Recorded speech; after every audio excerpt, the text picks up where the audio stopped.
السميع العليم من الشيطان اللعين الرجيم. بسم الله الرحمن الرحيم. الحمد لله رب العالمين، والصلاة والسلام على أشرف الأنبياء والمرسلين سيدنا ونبينا وشفيعنا أبي القاسم محمد وأهل بيته طيبين الطاهرين المعصومين المظلومين الذين عذب الله عنهم الرجس وطهرهم تطهيرا.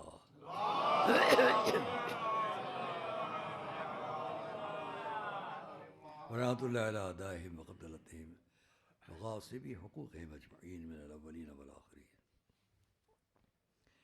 أما بعد، فقد قال الله سبحانه في كتابه المبين وقوله الحق. بسم الله الرحمن الرحيم. قل لا أسألكم عليه أجرا إلا المودة في القربى. صلوات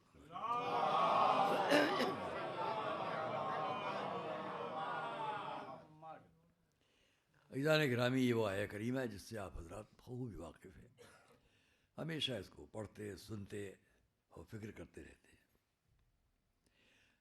آیت کا یہ ایک فقرہ ہے اور دو مسلسل آیات ہیں سورہ شورا کی، جن میں سے دوسری آیت کا یہ ایک وسطی فقرہ ہے. آیت کی تفصیل، تشریح، تفسیر میں نہیں جاؤں گا. اس کو ہم نے کسی فائدے سے سامنے رکھنے کے اعتبار سے پیش کیا ہے، وہ بھی آپ سے عرض کریں گے. بعض مواقع پر یہ شکایت ہوتی ہے ہمارے لیے کہ ہم کچھ افراد کی سمجھ میں بعض گفتگو نہیں آتی ہے، اور جاننے والے جانتے ہیں کہ شروع سے آخر تک مسلسل توجہ موضوع کو بیان کرنے کے لیے ہوتی ہے. اس اعتبار سے ہم آپ کے سامنے جو کچھ بھی ابھی کہیں گے اس کو ہم پیشگی آج پہلے ہی کہہ دیں کہ ہمیں آگے کیا کہنا ہے، تاکہ ذہن اسی اعتبار سے متوجہ ہے. چونکہ ذکر ہے اس مجلس کا ایک ایسی ہستی سے کہ جس کے بغیر اسلام نہیں ہے، اور اس لیے ہم بڑے اچھے اشعار سنے، ہم نے بھی بہت اچھا کلام سنا. سب سے پہلے تو میں شکریہ ادا کرتا ہوں اپنے محترم بھائی کا، جناب ڈاکٹر اسد عباس صاحب کا. اور میں ان کے خانوادے سے اس وقت سے متاثر ہوں جب میں بارہنکی اکثر جاتا تھا، اور آپ کے والد اور دوسرے آپ کے قریب اعزاء بزرگ حضرات، وہ سابقہ تہذیب کے نمونے اور ان کی زندگی اور ان کی باتیں. پھر خود ہمارے ڈاکٹر صاحب بھی خدا ان کو طول حیات عطا فرمائے انشاءاللہ، کہ آج یہ ہماری ملت اور قوم کے لیے فخر ہیں. اس لیے نہیں صرف کہ یہ سامنے مادی طور پر علاج کرتے ہیں، ان کی مادی معالجے میں بھی اثر اس بات کا ہے کہ روحانی علاج بھی کرتے ہیں. اس لیے بہت اثر ہے، کیونکہ یہ ماشاءاللہ پورا عقیدہ اور یقین اور بہترین خطیب بھی ہے. یہ عجب بات ہے کہ یہ اپنی انتہائی مشغولیت و مصروفیت کے باوجود یہ شوق بھی رکھتے ہیں، یہ جذبہ بھی رکھتے ہیں، اور یہ فکر بھی رکھتے ہیں کہ ہم بارگاہ اہل بیت میں ممبر سے بھی کچھ کہیں. یہ بہت بڑی بات ہے. آئیے ہم آپ کو آج کی اس مجلس کے بارے میں بتا دیں. وہ تمام لوگ دنیا کے کہ جو اسلامی انقلاب پر معترض ہوتے ہیں اور اسلامی زندگی اور تاریخ پر اعتراضات کرتے رہتے ہیں، ان کے سامنے ہماری یہ پوری تقریر ہے جو شروع سے آخر تک ہے. اور میں ان کو یہ بتلاؤں گا، اس لیے نہیں کہ کوئی وہاں مجادلہ ہے، مناظرہ ہے، یہ کچھ نہیں ہے. ہمیشہ ہماری تقریر کا انداز یہی ہے کہ ہم ان غلط فہمیوں کو دور کر سکیں جو لوگ ہمارے عقیدے کے بارے میں پیش کرتے ہوں. اس لیے کہ یہ غلط فہمیاں دور کرنا ہم پر اس لیے ضروری ہے کہ اگر یہ ضروری نہ ہوتا تو قرآن کی تبلیغ نہ ہوتی. قرآن کیوں آیا؟ تاکہ دنیا کو ہدایت دے سکے. اور اگر ہم صرف قرآن والے ہوتے تو شاید خاموش رہ جاتے. ہم قرآن والے بھی ہیں، اہل بیت والے بھی ہیں. صلوات بھیجیں محمد و آل محمد.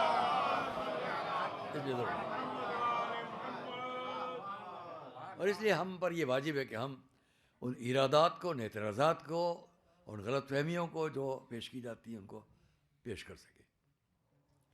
اسلامی انقلاب،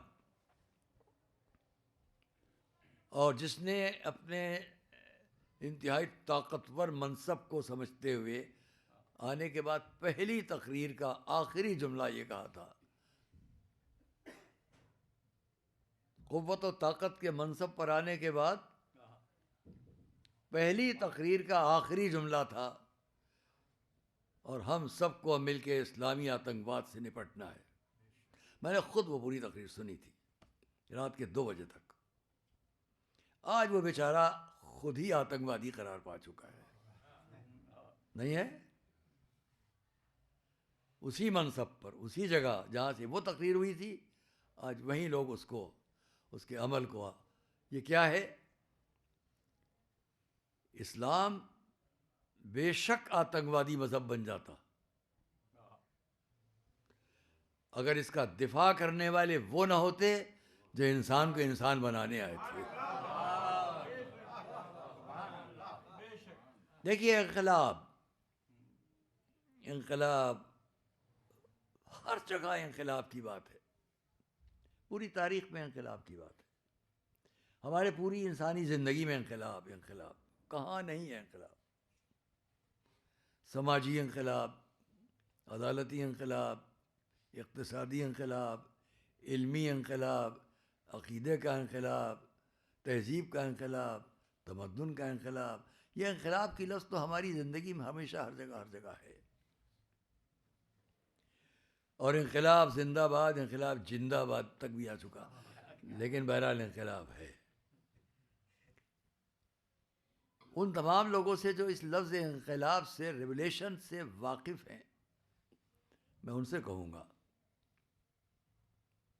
تقریباً 1455 سال پہلے چلیے، یہ 1442، یہ اس وقت 1442. اس 1442 میں اگر ہم اور جوڑ دیں 13 سال، تو یہ تقریباً 1455 سال، 56 سال کی مدت ہوگی. اس وقت جب دنیا کا کیا رنگ تھا، کیا حالات تھے، میں اس کو نہیں بیان کروں گا، لیکن بڑے بڑے مذاہب اپنا کام کر رہے تھے، جو آج بھی ہیں، بعض ہیں بعض نہیں ہیں، جو آج اپنی مذہبی زندگی کے اعتبار سے اپنی تہذیب کو بہت نمایاں طور پر پیش کرتے ہیں، اس پر ناز کرتے ہیں. یہ سب تھے وہاں 1456 سال، 55 سال پہلے یہ سب تھے. البتہ میں نے جہاں سے بات شروع کی ہے قرآن کریم کی ایک آیت سے، یہ قرآن کریم اس وقت نہیں تھا، لوح محفوظ پر تھا، پردہ غیب میں تھا، کسی کے سینے میں تھا، سامنے نہیں تھا. جب سامنے نہیں تھا، اس وقت کے حالات ہر طرف کیا تھا وہ آپ اور ہم سب جانتے ہیں، مجھے زیادہ نہیں کہنا ہے. قتل و خون ذرا ذرا سی بات پر، شراب عام تھی، جتنی بدکاریاں سب موجود تھیں، رشوت، قذاقی، لٹیراپن، یہ تمام باتیں موجود تھیں. فرق اتنا ہے، میرے بچوں اور نوجوانوں سے خاص طور سے کہوں گا، آپ توجہ کرنا اس بات پر، فرق اتنا ہے کہ ایک برائی کو برائی سمجھ کر چھپا کر کرنا، اور ایک برائی کو برائی نہ سمجھ کر علانیہ کرنا، دونوں میں بڑا فرق ہے. معاشرے میں اگر کہیں شراب پینا برا ہے تو شرابی چھپ کر شراب پیے گا، سامنے نہیں پیتا، ڈرتا ہے. اسی طرح بہت سی باتیں. اس وقت یہ تمام برائیاں عام تھیں، اور اس وقت اس روئے زمین پر جہاں ساری تہذیب و تمدن کا ایک طرح وہ علاقہ مرکز تھا، سینٹرل پوزیشن اس علاقے کی تھی، مرکزی حیثیت اس علاقے کی تھی، مصر سے لے کر حجاز سے لے کر شام اور عراق تک تقریباً دنیا کے تمام چھوٹے بڑے مذاہب وہاں موجود تھے. میں اس تفصیل میں نہیں جاؤں گا. تقریباً تمام چھوٹے بڑے مذاہب، بڑے بڑے مذاہب، چھوٹے چھوٹے لوگ جو ہم مانتے تھے اپنے مذاہب کو، جن کے نام میں لوں تو بہت بہت صرف ہوگا، تفصیلات بیان کروں، یہ سب تھے. اور ان سب کے درمیان یہ سب باتیں عام تھیں. ان کی پریچنگ، ان کی تبلیغ، ان کی باتوں کو سمجھانے والا ہمیں کوئی نظر نہیں آتا تھا. جو یہ کہے یہ نہ کرو. بڑے بڑے مذاہب کے لوگ موجود تھے لیکن یہ کہنے والے نہیں تھے. میں تھوڑا آپ کو متوجہ اور کروں. اس عالم میں ایک شخصیت ایسی تھی جو اس پوری روئے زمین سے سمٹ کر جائے، ایک ریگستان سے سمٹ کر ایک چھوٹا سا علاقہ، اس علاقے کے اندر بھی ایک شہر جس کا نام مکہ ہے. اس مکے میں ایک چھوٹے سے ٹیلے پر کھڑے رہ کر اس نے آواز دی، لوگوں میں تمہارے لیے دونوں جہان کا سب سے بہتر پیغام لے کر آیا ہوں، اور دیکھو جو میں تم سے کہوں اس پر تمہیں عمل کرنا ہے. اس پوری مفہومیت کو میں ان 2 لفظوں میں واضح کر دوں. جب انہوں نے وہاں کھڑے رہ کر یہ اعلان کیا، جب تک یہ دنیا باقی رہے گی آج کا میرا اس ٹیلے پر کھڑے رہنے والا اعلان باقی رہے گا. جب تک یہ دنیا باقی ہے میرا پیغام، میرا دین باقی رہے گا. کیا کہوں آپ سے، جو مکہ معظمہ کی ایک ریت کے ٹیلے پر ایک چھوٹے سے مجمع میں کھڑے رہ کر آواز دی گئی تھی، وہ آواز پھیلنا شروع ہوئی، بلند ہونا شروع ہوئی. اس نے نہ جانے کتنے علاقوں کو پار کیا، کتنی صدیوں پر سے گزری، کتنے علاقوں پر سے گزری. آج بھی دنیا کے کونے کونے میں اللہ اکبر کی آواز کے ساتھ پہنچا. اور میں کہوں گا کہ یہ اللہ اکبر کی آواز اور اشہد ان لا الہ الا اللہ اور اشہد ان محمد رسول اللہ، صلوات بھیجو.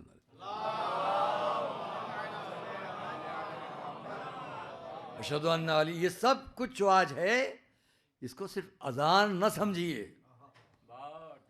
یہ اذان نہیں ہے، اس کا ہر فقرہ ہماری طرف سے ہمارے اس اقرار کی تصدیق ہے جو کبھی کیا تھا. ہم آپ پر ایمان لائے، ہم آپ کے ساتھ ہیں. کس بات پر ایمان لائے ہیں؟ اس کے ساتھ وہ سلسلہ آگے بڑھا تھا. شراب نہیں پیو گے، جوا نہیں کھیلو گے، رشوت نہیں اختیار کرو گے، قذاقی چھوڑ دو گے، تحقیر ایک دوسرے کی چھوڑ دو گے. یہ سارے وعدے لیے جاتے رہے وہ ایک بار ایک سلسلے سے. اور میں ان تمام تفاصیل کو بیان کروں تو پھر کئی مجلسیں چاہیے. آپ کو معلوم ہے کہ وہ تمام تفصیلات سامنے آتی چلی گئیں. شرابیوں نے شراب پینا چھوڑا، جواریوں نے جوا کھیلنا چھوڑا. میں یہ نہیں کہہ رہا ہوں کہ چھوڑ دیا، بلکہ اس بات پر متوجہ کرنا چاہتا ہوں کسی شرابی نے بڑھ کر یہ نہیں کہا ہم سے چھوڑنے کو کہہ رہے ہیں کل فلاں وقت، ہم سے جوا کھیلنے کو منع کر رہے ہیں کل فلاں وقت. کسی ایک طرف سے ایک آواز کا بلند نہ ہونا اس بات کی دلیل ہے کہ پہلے میں نے اپنے کردار کو سجایا ہے، تب تمہارے سامنے وعدہ لینے کے لیے آیا ہوں. صلوات بھیجیں محمد و آلہ.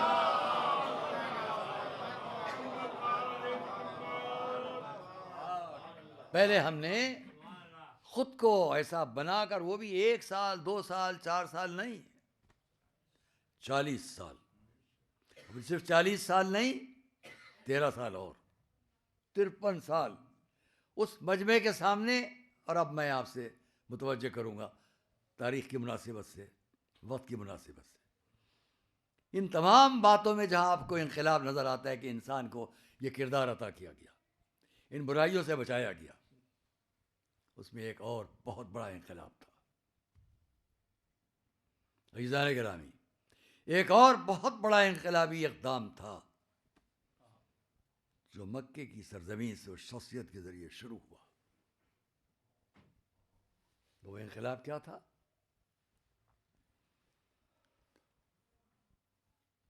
اتنا متوجہ کروں کہ مکہ معظمہ میں ساری دنیا کے لوگ سال میں ایک دفعہ یا 5 سال میں ایک دفعہ جمع ہوتے تھے. ایک بازار لگتا تھا. اس بازار کا نام تھا بازار عکاظ، عین کاف الف زوئے، بازار عکاظ. بہت توجہ کیجیے گا. اس عکاظ بازار میں بہت سی چیزیں دنیا کے تاجر لاتے تھے فروخت کرنے کے لیے. ایک لمبا ڈائس بنایا جاتا تھا.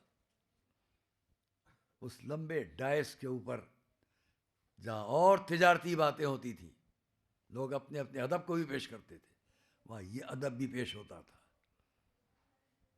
ہمارے آپ کے انسانی زندگی کے 2 برابر کے شریک ہیں، مرد اور عورت. ان دونوں کے بغیر انسانی کارواں یا انسانیت کا کارواں آگے نہیں بڑھ سکتا. مرد اور عورت برابر کے شریک.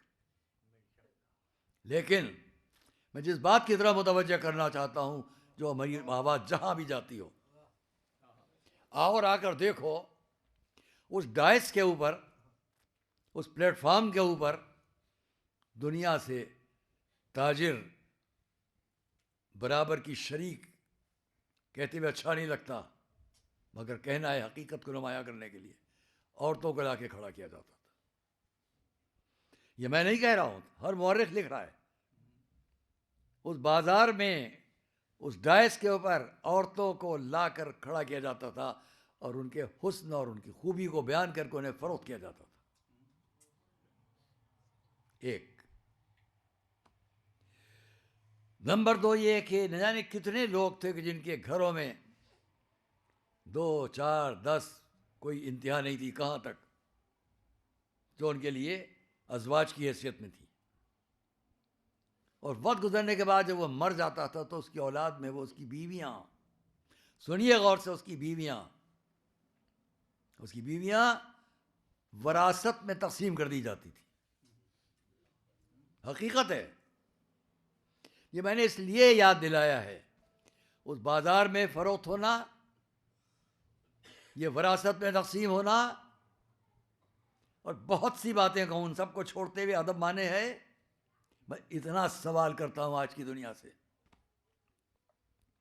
جب یہ سب ہو رہا تھا اس وقت قرآنی پیغام تو نہیں تھا؟ یہ قرآنی پیغام تو نہیں تھا؟ جب قرآنی پیغام نہیں تھا تو آج قرآنی پیغام پر اعتراض کرنے والوں سے میں کہوں گا اس وقت قرآنی پیغام تو نہیں تھا. آپ تھے، یہ تھے، وہ تھے. ان سب لوگوں میں سے کسی ایک کو لا کر پیش کرو جس کا قول مورخ نے نقل کیا ہو، ہاں وہ کھڑے ہوئے انہوں نے احتجاج کیا، یہ نہ کرو. ہے کوئی احتجاجی فقرہ؟ بڑے بڑے مذہب کے رہنما موجود تھے. قرآن نے بعد میں کہا ہے یا ایھا الذین آمنوا ان کثیرا من الاحبار والرہبان لا یاکلون اموال الناس بالباطل. یہ بعد میں قرآن نے کہا ہے. بڑے بڑے عیسائی علماء، بڑے بڑے یہودی علماء باطل طریقے پر، ناحق طریقے پر، غلط طریقوں پر لوگوں کا مال کھا رہے تھے. جب غلط مال کھائیں گے غلط طریقے پر تو حق کیا بولیں گے؟ صلوات پڑھیے محمد والے والے. حق کیا بولیں گے؟ یاد رکھیے گا، حق وہی بولتا ہے جس کا کردار کسی کے دباؤ میں نہ ہو. وہاں بڑے بڑے علماء، میں آج پوچھتا ہوں یہودی عیسائی رہنماؤں سے، اس وقت تو قرآنی پیغام نہیں تھا. جب عورت کا یہ حشر ہو رہا تھا تو آپ کا احتجاج کہاں تھا؟ آپ کے کسی عالم، کسی رہبر، کسی مبلغ، کسی پریچر نے کھڑے ہو کر کیوں نہیں کہا کہ یہ غلط ہے؟ نہیں کہا. اور اس عالم میں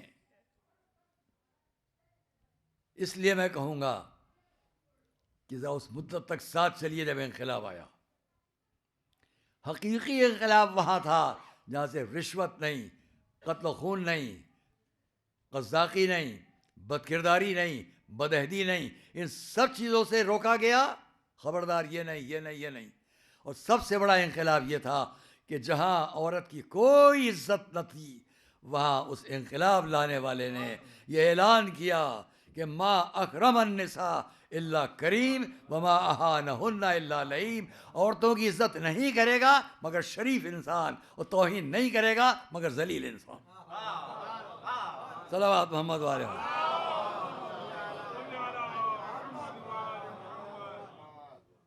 ہم تاریخ اس تمام پس منظر کو آپ کے سامنے پیش کرنے سے قاصر ہیں وقت کی کمی کے حساب سے. ابھی بہت سی باتیں کہنا ہے، لیکن میں اتنا کہوں گا کہ وہ تمام لوگ کہ جو اپنے مذاہب پر ناز کرتے تھے، اس انقلاب لانے والے نے، حقیقی انقلاب اب ہے جس نے 1456 سال پہلے تقریباً کھڑے رہ کر یہ اعلان کیا، تم یہودی ہو، تم نے کیوں نہیں ایسا سب کچھ کیا؟ اور ہم تمہیں یاد دلائیں جہاں سے تمہارا مذہب چلتا ہے، جہاں سے تم نے اپنے مذہب کو اپنایا ہے، وہاں جا کر دیکھو. حضرت موسیٰ کو مانتے ہو؟ قرآن کہہ رہا ہے وَأَوْحَيْنَا إِلَىٰ أُمِّ مُوسَىٰ أَنْ أَرْضِعِيهِ، اور ہم نے وحی نازل کی موسیٰ کی مادر گرامی پر، اپنے بچے کو غذا دو. فَإِذَا خِفْتِ عَلَيْهِ، اور اگر تم کو کوئی ڈر ہے فرعون کا، فَأَلْقِيهِ فِي الْيَمِّ، دریا میں ڈال دو. وَلَا تَخَافِي وَلَا تَحْزَنِي، مت ڈرو، غمزدہ نہ ہو. إِنَّا رَادُّوهُ إِلَيْكَ، ہم پلٹائیں گے اس کو تمہاری طرف. وَجَاعِلُوهُ مِنَ الْمُرْسَلِينَ، اور ان کو رسولوں میں قرار دیں گے. وہ ایک کمزور عورت، کمزور بیوی، ایک بیوی جو فرعون کی فوجوں سے ڈر رہی تھی، وہ دریا کی لہروں کے اندر بڑے بڑے خونخوار جانور جو تھے ان سے نہیں ڈری، اور اس نے اپنے بچے کو اللہ کے حکم پر ڈال دیا. یاد دلایا گیا شاید یہودیوں کو، تم بہت آپس میں اس بات کو سمجھو اور دیکھو کہ تم نے کیا احترام کیا تھا اور ہم ان کا کیا احترام پیش کر رہے ہیں. ہمارے نزدیک عورت کا احترام یہ ہے کہ جس پر ہم وحی نازل کرتے ہیں، خالی انبیاء پر نہیں، اوصیاء پر نہیں. وَأَوْحَيْنَا إِلَىٰ أُمِّ مُوسَىٰ، ہم نے موسیٰ کی ماں پر وحی نازل کی. یہ یہودیوں کے لیے. آؤ تم حضرت سلیمان کو مانتے ہو؟ دیکھو قرآن کیا کہہ رہا ہے، رب اوزینی ان اشکر نعمتک التی انعمت علی وعلی والدی. ایک چیوٹی سے بات ہو گئی تو سکھلایا جا رہا ہے، دیکھو جس کو تم مانتے ہو کیا کہہ رہا ہے. پالنے والے مجھے اس کی توفیق عطا کر کہ میں تیرا شکر ادا کروں اس نعمت پر جو تو نے مجھ پر نازل کی اور میرے والدین پر نازل کی. والدین کا لفظ ہے، یہ نہیں کہ میرے باپ پر، ماں جہاں ماں، باپ جہاں بابا وہاں ماں. اگر پرانی تاریخ میں چلے جاؤ جہاں سے تمہاری تاریخ توریت شروع کرتے ہو، حضرت نوح کا واقعہ، رب اغفر لی ولوالدی ولمن دخل بیتی، پالنے والے مجھ کو بخش دے، میرے والدین کو بخش دے. ہزاروں سال پہلے حضرت نوح والدین، حضرت ابراہیم مادر گرامی، حضرت موسیٰ ایک ماں، ساتھ میں ذکر ہے حضرت سلیمان، حضرت داؤد، بیویوں کا ذکر، حضرت یوسف انہی کی اولاد میں حضرت ابراہیم کی، حضرت موسیٰ سے پہلے حضرت یوسف آپ کے سامنے واقع ہے، زلیخا اور یوسف. اور آگے بڑھیے، عیسائیوں کو بھی یاد دلایا گیا، تم عورت کا احترام نہیں کر سکے جبکہ تمہارے عقیدے میں مریم ہے. اور قرآن تمہیں یاد دلائے گا، اس قالت الملائکۃ یا مریم ان اللہ اصطفاک وطہرک واصطفاک علی نساء العالمین. قرآن یاد دلا رہا ہے کہ ملائکہ نے کہا مریم سے اللہ نے آپ کو انتخاب کر لیا ہے، منتخب کر لیا ہے اور پاک قرار دیا ہے، اور تمام عالمین کی عورتوں کو منتخب قرار دیا ہے. تم مریم کو مانتے تھے، عورت کی عزت نہ بچا سکے. تم مادر موسیٰ کو مانتے تھے، عورت کی عزت نہ بچا سکے.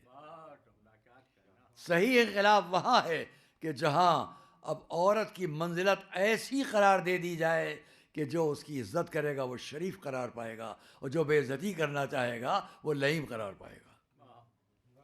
اور اسی بات کو اور ثابت کرنے کے لیے صلوات پڑھے محمد والے محمد عزیزان گرامی، جس نے اس انقلاب کو پیش کیا،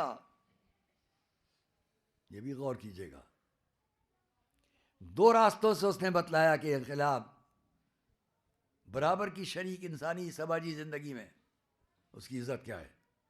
دو راستوں سے، ایک قرآن، ایک اپنا عملی کردار. قرآن کیا کہہ رہا ہے، عملی زندگی کیا کہہ رہی ہے. پریکٹیکل لائف میں عملی زندگی میں بتایا جائے گا تو قرآن کیا بتائے گا. قرآن کریم میں یا ایھا الناس انا خلقناکم من ذکر و انثی وجعلناکم شعوبا وقبائل لتعارفوا ان اکرمکم عند اللہ اتقاکم. قرآن نے تم سب کو مردوں اور عورتوں سے پیدا کیا، شاخوں اور قبیلوں میں تقسیم کیا. اس پر کوئی فخر نہ کرے کہ ہم صنف رجال سے ہیں، ہم مردوں میں ہیں، یہ عورتوں میں ہیں. نہیں، آخری فقرہ کہے گا انا اکرمکم. چاہے مرد ہو چاہے عورت ہو، اگر با کردار ہے تو وہی اللہ کی بارگاہ میں باعزت ہے. صلوات پڑھیں محمد والے لوگ.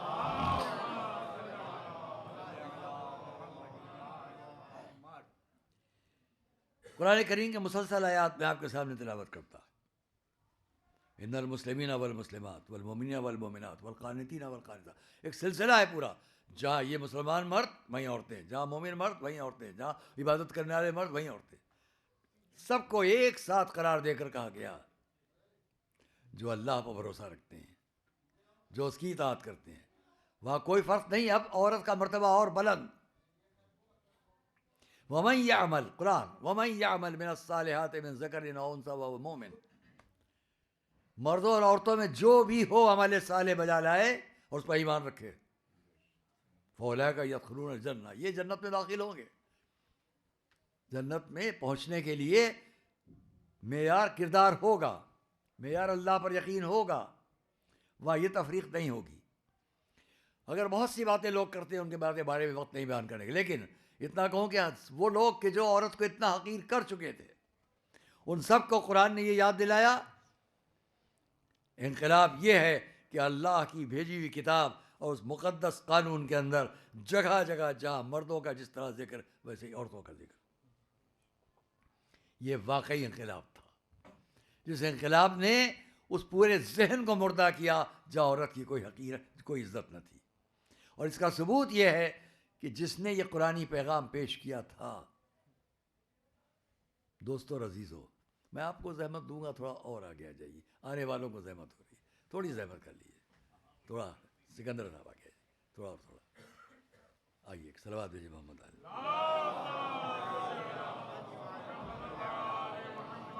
ہماری اس مختصر سی گفتگو جو تمہیدی طور پر آپ کے سامنے، بہت زیادہ وقت نہیں لوں گا، لیکن اتنا کہوں کہ انقلاب، انقلاب کی آواز، اس سینکڑوں سال پہلے جو انقلاب شروع ہوا، اس انقلاب کا اثر آج بھی ہے، آگے بھی رہے گا. اور میں نے پہلے ہی آپ سے عرض کر دیا کہ بعض برائیاں مان کر بھی انسان علانیہ بجا لاتا ہے، لیکن یہ انقلاب وہ تھا جس نے ان برائیوں کو اتنا برا قرار دے دیا کہ اب اس کو اپنانے والا برائی سامنے لا کر نہیں کرتا، شرماتا ہے، شرمندہ ہوتا ہے. یاد دلاؤں آپ کو، کچھ لوگ کھڑے ہوئے ہیں، ہاتھوں میں شراب کے جام ہیں. ایک شخص آتا ہے، اعلان کرتا ہے، لوگوں اسلام کا یہ پیغام بھی آ گیا ہے، قرآن کا یہ حکم آ گیا ہے، آج سے حضور کا حکم ہے کہ شراب پینے والوں کے لیے شراب حرام ہے. اب جو لوگ کھڑے تھے، بڑے بڑے قبائل کے سردار کچھ تھے، 10-12 آدمی کھڑے ہوئے تھے، اپنے جام توڑ دیے، جس میں شراب تھی ان کو پھینک دیا، توڑ دیا. نہ یہ پوچھا تم کون ہو، کس ذمہ داری پہ اعلان کر رہے ہو، کوئی سند ہے جو لے کے آئے اپنی ذمہ داری کی، کچھ نہیں. اب اتنا یقین ہو چکا ہے اس ذات کے اوپر کہ وہ غیب میں رہے گا، حکم دیتا رہے گا، عمل ہوتا رہے گا.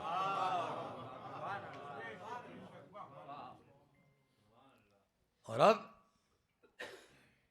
وہی شخصیت ایک راستے سے گزر رہے ہیں، ایک شخص دور پر کھڑا ہوا ہے ایک قرابے کے اندر. قرابہ کہتے ہیں جس میں شراب جمع کی جاتی تھی, جیسے چھوٹا سا مشکیزہ ہو, چھوٹا سا ظرف ہو, اس میں شراب لیے کھڑا ہے. دیکھا دور سے حضور گزر رہے ہیں.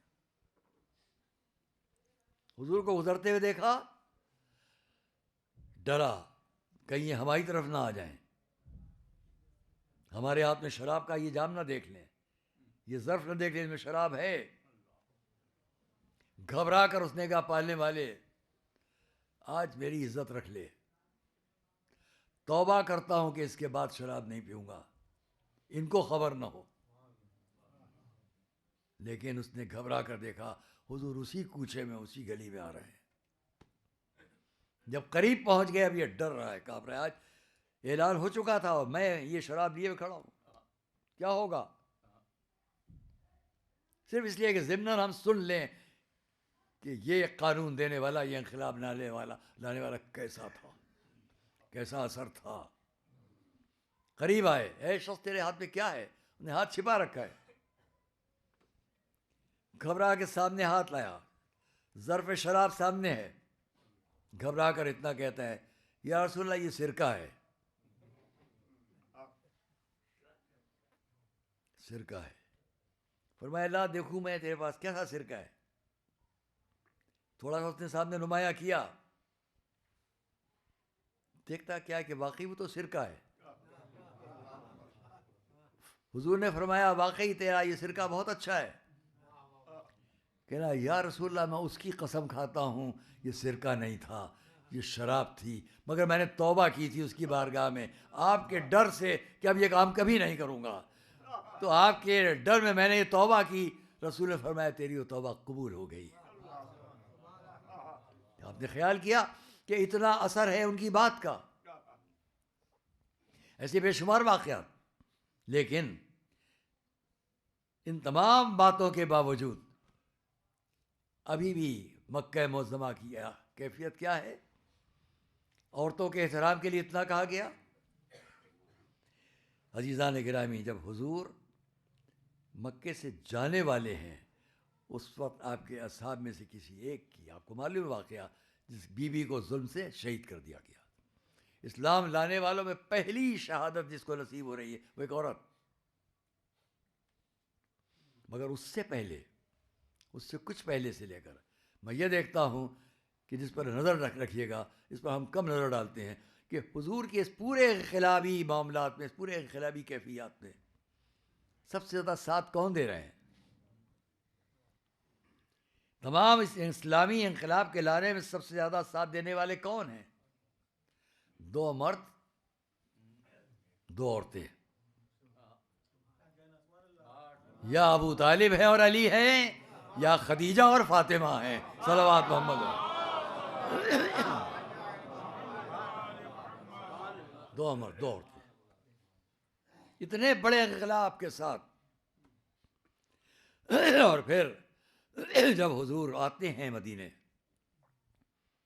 ابھی بھی ہمارے سامنے وہ انقلاب ہے, اور اس کے مقابلے میں کیا ہے؟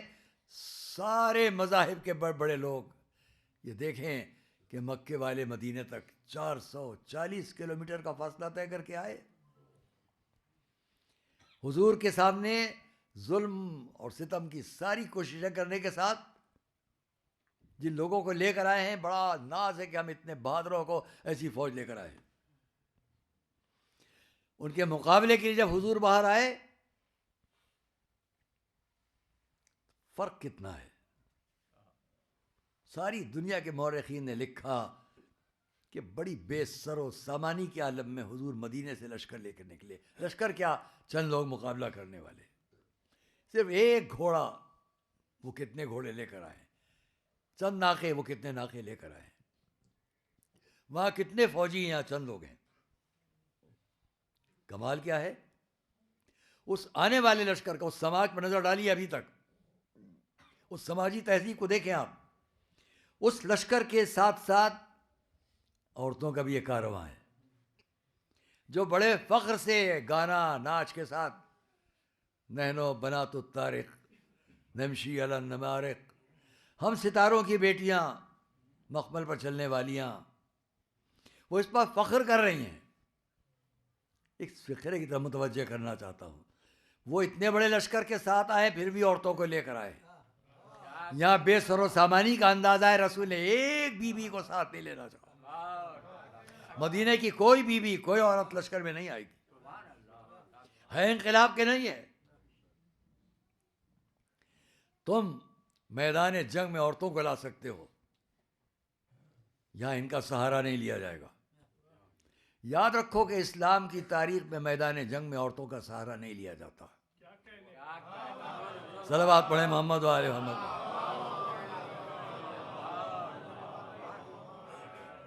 اور پھر وہ وقت بھی ہمارے سامنے ہے.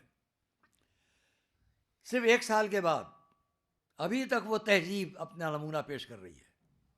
آپ سب جانتے ہیں, جنگ نہیں پڑھ رہا ہوں, ابھی بھی وہ تہذیب ہمارے سامنے. جب صرف 1 سال کے بعد پھر قتل و خون ہوتا ہے, پھر جنگ ہوتی ہے, پھر 440 کلومیٹر چل کے آتے ہیں, اور اس کے اندر ایک بڑے قبیلے کی بڑی شخصیت سے وابستہ ایک بڑے نام والی عورت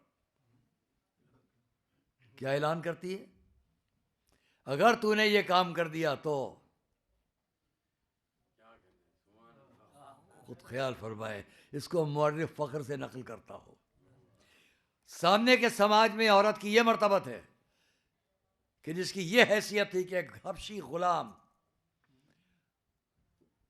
اور مقابل میں حضور کے انقلاب کی کیا کیفیت ہے کہ جب جنگ ہو چکی, حضور کے پاس کچھ زخمی ہیں, اس عالم میں بیٹی آتی ہے زخموں کا علاج کرنے کے لیے.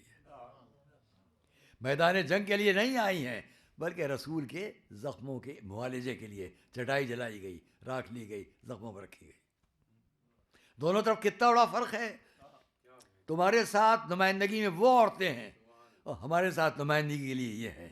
اسی لیے رسول نے فرمایا, جو بھی آپ نے اشعار میں سنا تھا, میری بیٹی ام ابیہا, یہ اپنے بابا کی بھی ماں ہے. صلوات محمد علیہ.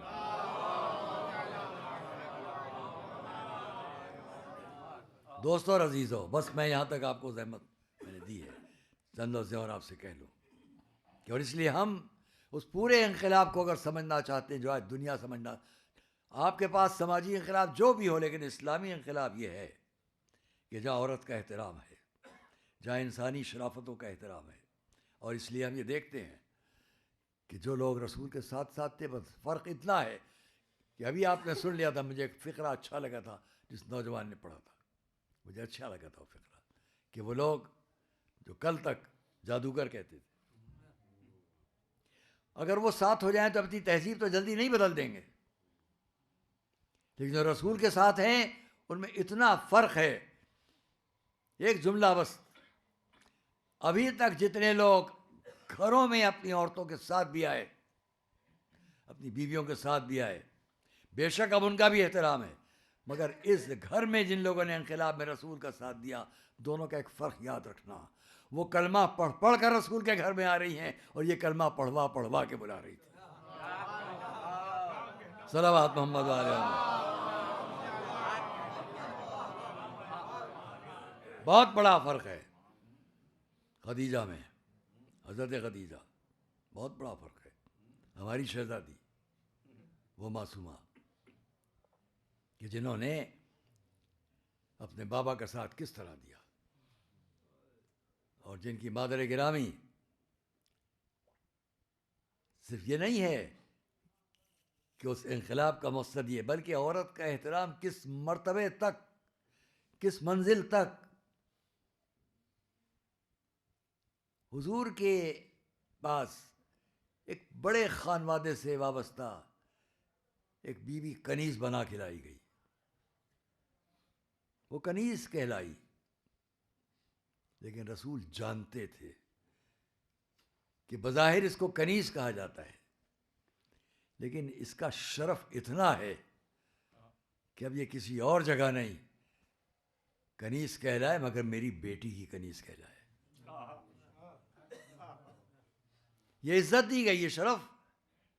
اور وہ فضہ جس کو ابھی تک نے کتنی جگہوں سے, یہاں سے وہاں فروخت, جب رسول کے پاس سے آئی, ہم نے تاریخ میں دیکھا, اس بیوی کو لا کر ایک دروازے کے سامنے کھڑا کر دیا گیا.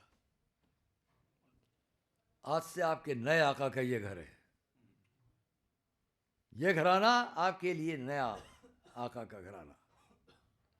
اور چلا گیا چھوڑ کر جائیں. مجھے تاریخ میں نہیں ملتا کہ وہاں تک لانے والا کیسے پہنچا کے گیا. میں اتنا ہی دیکھتا ہوں. دروازے پر ہیں، اندر جانا ہے، یہ ڈیوڑی ہے، اسے پار کرنا ہے.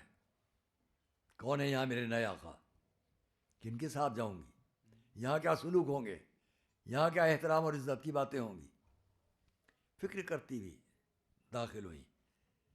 نیا گھر یہی کہہ جانے والا کہہ کے چلا گیا، یہ آپ کے نئے آقا گھر ہے. وہ داخل ہوئی اندر. کتنا بڑا فرق ہے دوستو عزیزو. جیسے ہی گھر کے دروازے میں قدم رکھا، ایک آواز کان میں آئی، سلام علیکم.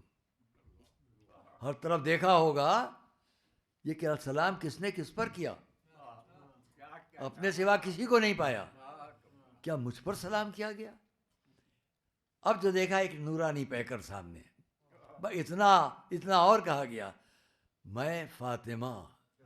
صلوات محمد علیہ.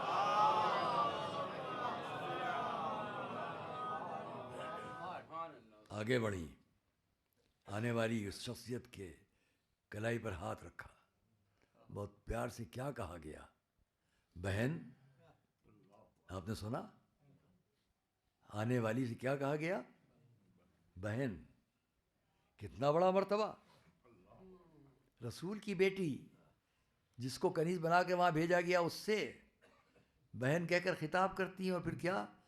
آئیے اندر چل کر بیٹھ جائیے، آپ بہت تھکی ہوئی ہوں گی، یہاں بیٹھیں، آپ آرام کریں کچھ دن، پھر ہم اور آپ گھر کا کام بانٹ لیں گے.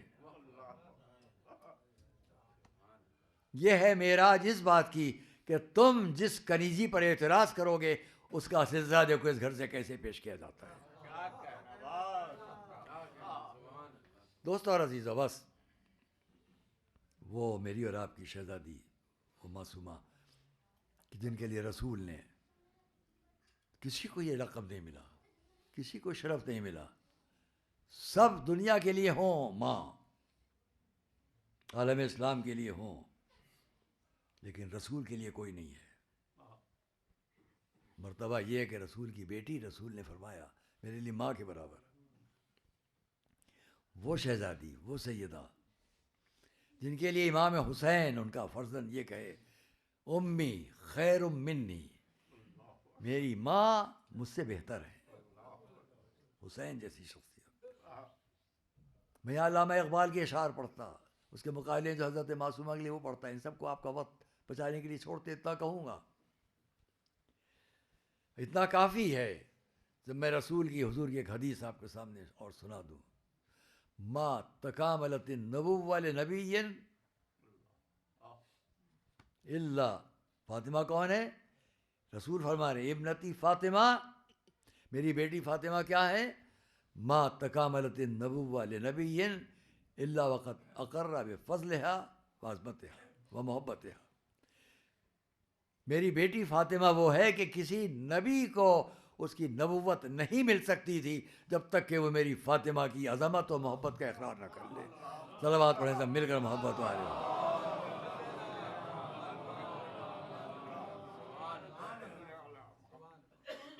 ہاں عزیزو دوستو، ہمیں نہیں ملتا تاریخ میں. لوگ بڑے فخریہ کہتے ہیں کہ رسول کا کوئی استاد ہو تو دکھاؤ. میں آگے بڑھ کر کہتا ہوں کوئی علی کا بھی استاد ہو تو بتاؤ.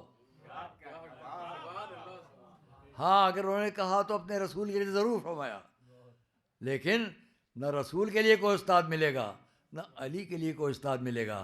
تو یاد رکھو ویسے فاطمہ کے لیے بھی کوئی استاد نہیں ملے گا. ایک اور صلوات محمد والے.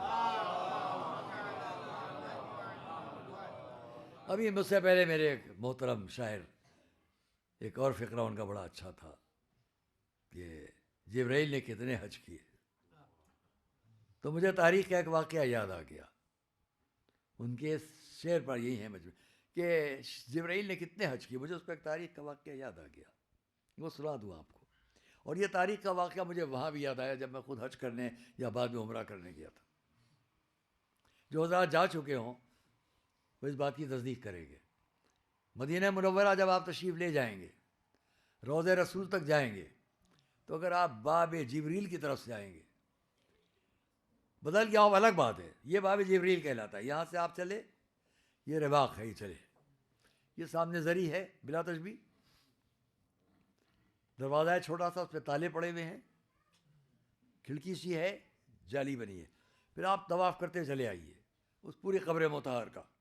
لیکن جیسے ہی باب جبریل سے یہاں تک آئیں گے بلا تشبیہ یہ سامنے روضہ رسول، اور یہ سامنے ایک جالی دار کھڑکی. یہ کیا ہے؟ کبھی غور کیا؟ پہلے اس کی مناسبت سے اتنا اور عرض کر لوں. باب جبریل،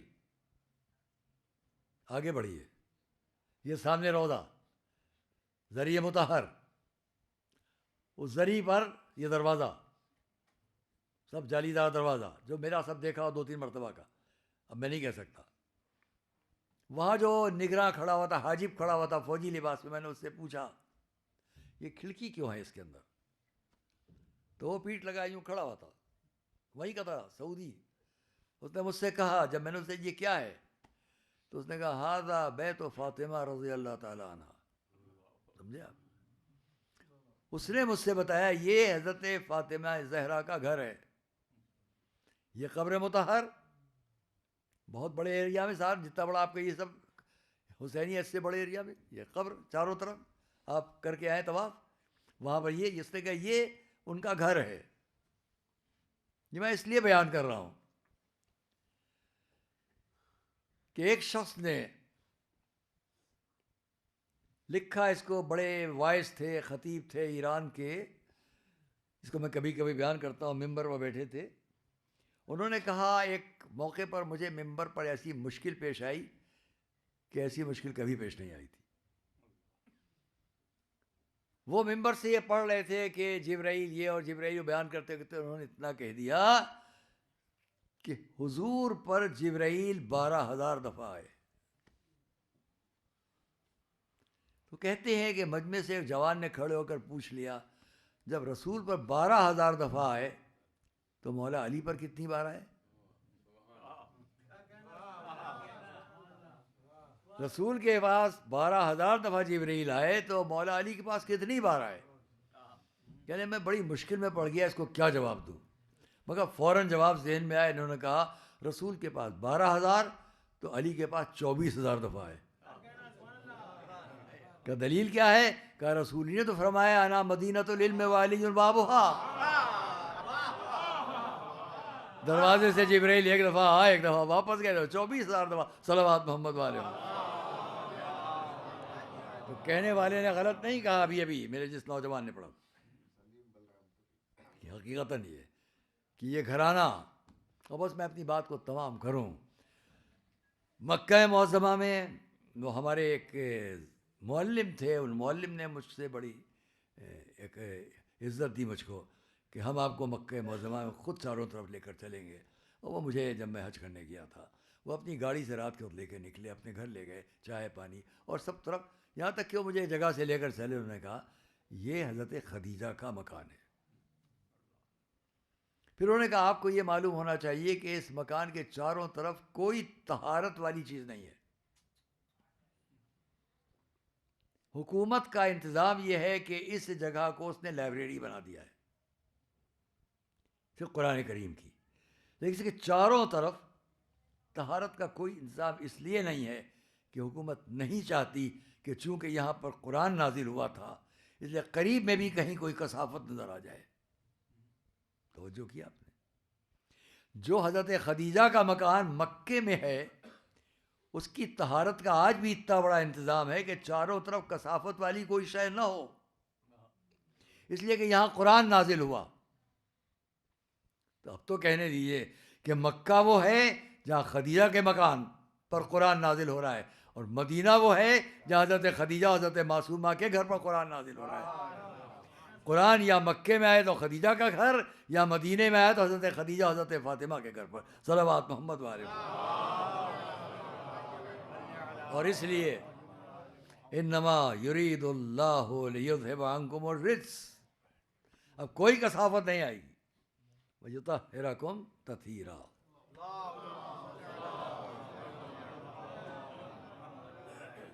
عزیزان گرامی، بس میں آپ کے سامنے عرض کر چکا. جہاں اتنا اہتمام ہو، جس کے ذریعے سے آج ساری دنیا کو عورتوں کے احترام کے سبق ملے ہو، جہاں سے انسانی زندگی کی برابر کی شریک شخصیت عورت کے احترام سکھایا گیا ہو، ان کی عظمت بتلائی گئی ہو۔ آج تمام دنیا جو اپنے سماج، اپنے کلچر، اپنی تہذیب پر ناز کرتی ہو، اس کو آ کر دیکھنا چاہیے کہ واقعی انقلاب کیا تھا جو اتنے زمانے پہلے شروع ہوا، اور اس انقلاب نے انسانی صف میں کتنا بہترین انقلاب پیش کیا۔ اگر یہ نہ ہوتا تو آج یہ بھی دنیا نہ جانتی کہ عورت کا احترام کیا ہے۔ اور اس لیے مسلسل اور پیہم جب ساری دنیا میں ذکر ہوتا ہے تو میں نے ایک جملہ کبھی کہا ہے، آج بھی کہہ لوں، ساری دنیا کی تمام مذاہب کی تاریخ میں، انسانی تاریخ میں، سماجی تاریخ میں آپ کو جب عورتوں کی عظمت کو ڈھونڈیں گے، آپ تلاش کریں گے، تو آپ کو کہیں ماں ملے گی، اور کہیں ماں نہیں ملے گی تو اس کی بیٹی ملے گی، یا ماں کا ذکر ہوگا، بیٹے کا ذکر ہوگا، بیٹی کا نہیں۔ حضرت عیسیٰ، حضرت مریم، ماں اور بیٹا، یہ واقعات ملیں گے آپ کو، لیکن پوری تاریخ میں کہیں بھی آپ کو ایسا منظر نہیں ملے گا کہ جہاں جیسا مرتبہ ماں کا ہو ویسا ہی مرتبہ بیٹی نے بنایا ہو۔ یہ تاریخ ہمارے یہاں ملے گی، جہاں یہ سیدہ ہیں تو یہ زینب ہیں، صلوات محمد والے۔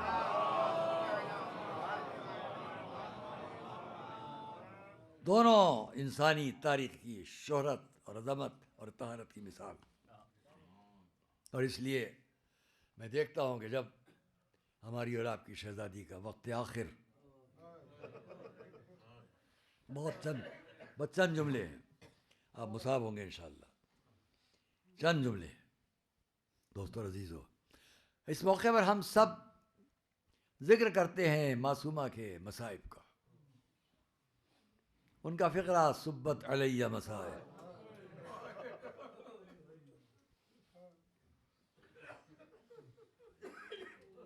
عالم اسلام کی مشہور کتابوں میں صحیح بخاری وغیرہ میں واقعات تھے، لیکن میں یہاں پر ایک بات کہوں گا، مصیبتوں کے ان لمحات میں میں یہ چاہتا ہوں یہاں پر آج کی اس مجلس میں یہ بھی کبھی ہم لوگ غور کریں کہ سب سے بڑا صابر امام، ہمارا اور آپ کا امام، صابر امام، مکے کی تمام زندگی رسول کے ساتھ صبر کے ساتھ، مدینہ کی تمام زندگی صبر کے ساتھ، حضرت حمزہ کی شہادت پر انا للہ کا فقرہ قرآن کا فقرہ بنا، صبر کی یہ ساری منزل۔ لیکن میں یہ دیکھتا ہوں کہ اتنا صابر امام، ایک وقت ایسا آتا ہے کہ جہاں میں حیران ہوں کہ یہاں پر میرے اور مولا کے صبر کی منزلت کیا ہے۔ ان میں صرف 3 مواقع آپ کے سامنے پیش کروں گا اور بس۔ پہلا وہ موقع ہے جب امام تک یہ خبر پہنچی، مسجد میں ہے، آپ کو بنت رسول نے طلب کیا ہے، سیدہ نے بلایا ہے، میرا اور آپ کا آقا آئے۔ ایک فقرہ، تاریخ کے اس فقرے پر غور کیجیے گا، میرا اور آپ کا صابر امام کیا فرما رہے ہیں۔ سراہنے بیٹھ گئے آ کر، شہزادی نے اپنی تکلیف کو بیان کیا، یا ابا الحسن، آپ کو کبھی ہم سے کوئی شکایت تو نہیں؟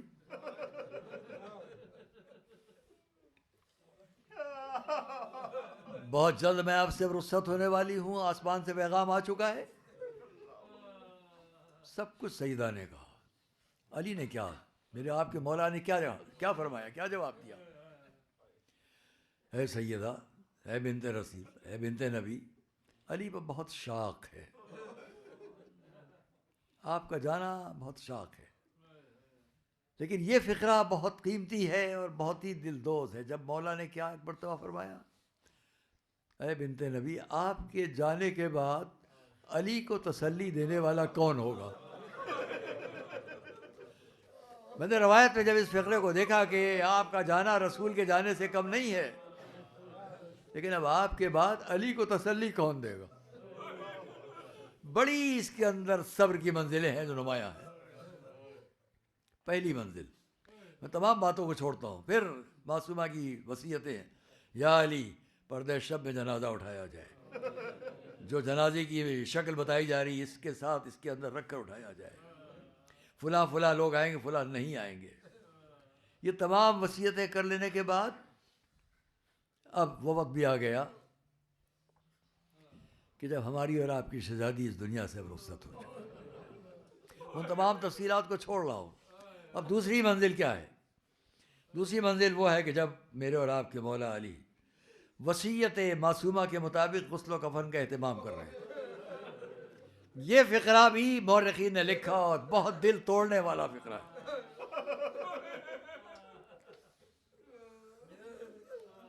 غسل دیتے دیتے کچھ دیر کے بعد باہر موجود گھر کے لوگوں نے میرے اور آپ کے صابر امام کے چیخ مار کر رونے کی آواز سنی.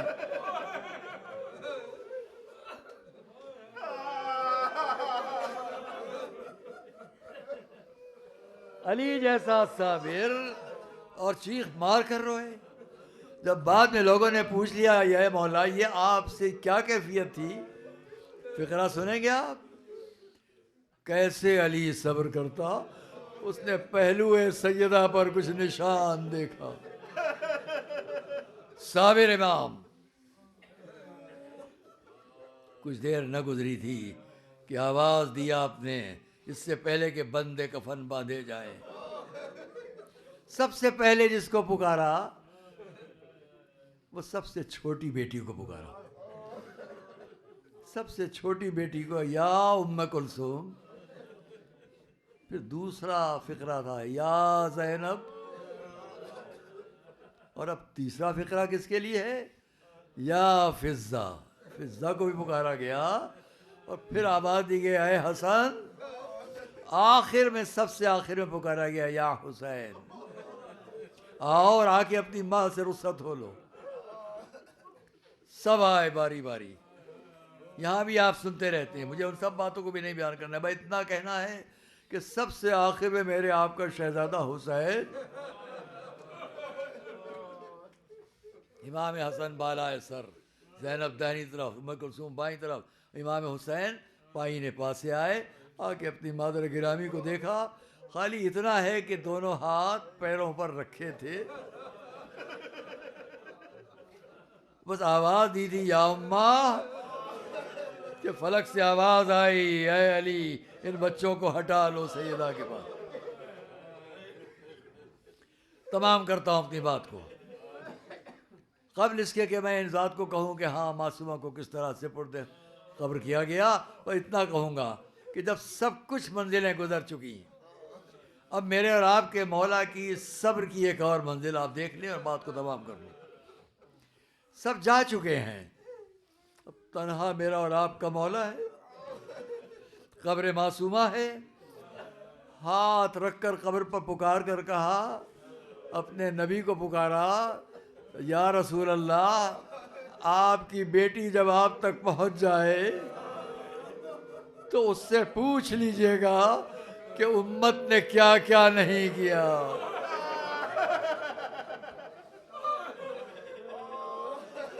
دوسرا فقرہ بڑا ہی دلدوز ہے اور وہ یہ کہ یا رسول اللہ آپ کی بیٹی اپنے قلب اپنے دل کے اندر جو غم چھپائے رہی وہ غم آپ سے آ کر بیان کرے گی. ہاں میں کہوں گا یا علی بڑے صبر کی منزل تھی، لیکن جب گھر تک آ گئے تو منظر کیا دیکھا؟ دونوں بہنیں دونوں بھائیوں کے گلے میں ہاتھ ڈالے ہوئے. بھیا ماں کو سپرد خاک کر آئے. علی نے بڑھ کر سہارا دیا، سروں پر ہاتھ رکھا. مجھے ایک اور منظر یاد آیا. کسی نے آواز دی حسین قتل کر دیے گئے. دوڑ دوڑ کر لوگ آگے بڑھے. تسلی دینے کا انداز، کسی کے سر سے چادر چھینی جا رہی ہے، کسی پر تعزیانہ، کسی کے رخسار پر تماشا مارا جا رہا ہے. ظالم الذین ظلموا ای منقلب ینقلبون رحمۃ اللہ للقوم الظالمین. ظالم الذین ظلموا ای منقلب. ہمارے اللہ تمام مومنین مومنات کو ان کے دل شرعی مقاصد میں کامیابی عطا فرما، ہم کو زندگی کی آخری سانس تک رائے محبت اہل بیت پر ثابت قدم رکھ، ظہور عزت و جت میں تاج